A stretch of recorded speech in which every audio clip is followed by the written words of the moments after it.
મને તો ગાળો કલો તો બી આપી છે, મને બહુ ગાળો કલો તો આપી છે।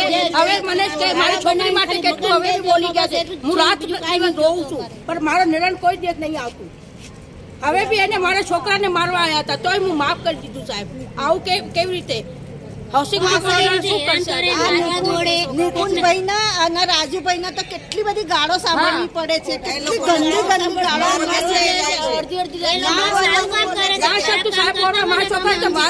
અમારું સારું જ ઈચ્છે છે અને સારું કામ કરે છે। મારા છોકરા તો માર્યું છે સાહેબ, પોલીસમાં માફિયા માંગાય છે।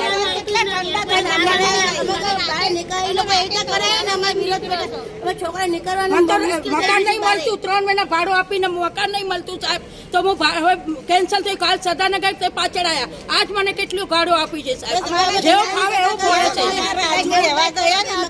બધા ગાડીઓ લઈ લઈને ત્યાં આવ્યા હતા, એવું તો ના ચાલે ને। આ લોકો એ સારું જ કામ કરે, ખરાબ નથી કરતા। અમારું અને ગંદી ગાળો બોલે છે લોકો, ક્યાંય જાય એ લોકો એટલી ગાળો બોલે છે। આ લોકો રસ્તા નીકળવું મુશ્કેલ થઈ ગયું છે।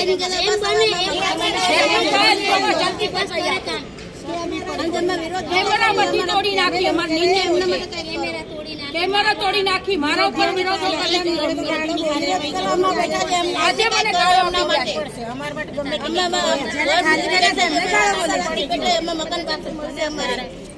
બેન સોલંકી, હું પરિશ્રમમાં રહું છું 130 નંબરના બ્લોકમાં। અમારે બધું બરોબર હતું સાહેબ, પણ હવે જે નથી માનતા એના લોકો લીધે થઈને અને અમે અમારે હાઉસિંગ બોર્ડે જે બી નિર્ણય લીધો અમારા માટે એ બરોબર હતો સાહેબ, પણ હવે આ લોકો વિરોધી પક્ષ જે 2-3 જણા છે એ હવે મુશ્કેલી ઊભી કરે છે। એમનું એમ કે ખાલી નહીં કરો, તમે જતા નહીં રહ્યો, પણ એવી હાલત છે અમારા બ્લોકની કે તમે જોઈ ન હગો। ચાલતા ચાલતા પોપડા પડે છે, હવે કોઈક બાળક માથે કે કોઈક માથે પડી જશે તો શું જવાબદારી લેશે લોકો? બહુ જ હદ બાર વગર ટાંકીઓ એવી રીતે પડી, અત્યારે હાઉસિંગમાં જ બહાર પડે છે કે ટાંકીઓ પડે છે। અમારી બી એવી જ હાલત છે જેવી અત્યારે બતાવે છે ન્યૂઝમાં, એવી જ હાલત અમારી છે। એટલે હવે અમે એમ કહીએ છીએ કે જેવું બને એમ હાઉસિંગ બોર્ડ અમારી સામે જોવે અને આ કામ ઝડપથી ચાલુ કરે અને પૂરું કરીને આપે અમને। અમારી તો માંગણી એટલી જ છે કે બસ હવે આ ચાલુ કરે ને રીલેબલનું કામ અને અમને આપી દે। કેટલા ટાઈમથી ચાલી રહ્યો છે વિવાદ? તો 5-6 મહિનાથી 6 મહિનાથી ચાલે છે સાહેબ। બોલો આપનું નામ? વસંતીબેન વિરજીભાઈ પરમાર।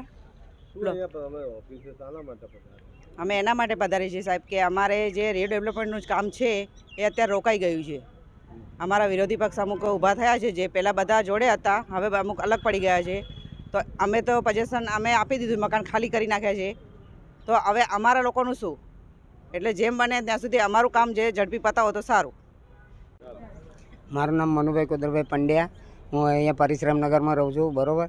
અને તે અમને હાઉસિંગ બોર્ડે ભાડા પેટે બી પૈસા આપી દીધે છે અને બધું ડોક્યુમેન્ટ બી કમ્પ્લીટ થઈ ગયેલા છે, બરાબર। તૈયારીમાં બધું હતું અને અચાનક આ વિરોધી લોકોએ વિરોધ કર્યો, બરાબર। તો અમારે કરવું શું? અમે મકાન બી સોંપી દીધું છે, બરાબર। હવે આ રીતે વિરોધ કરશે તો કેટલા વર્ષ સુધી આ કામ ચાલશે? તો એટલા માટે મારી વિનંતી છે કે હાઉસિંગ બોર્ડ જલ્દીથી પગલાં લે અને આ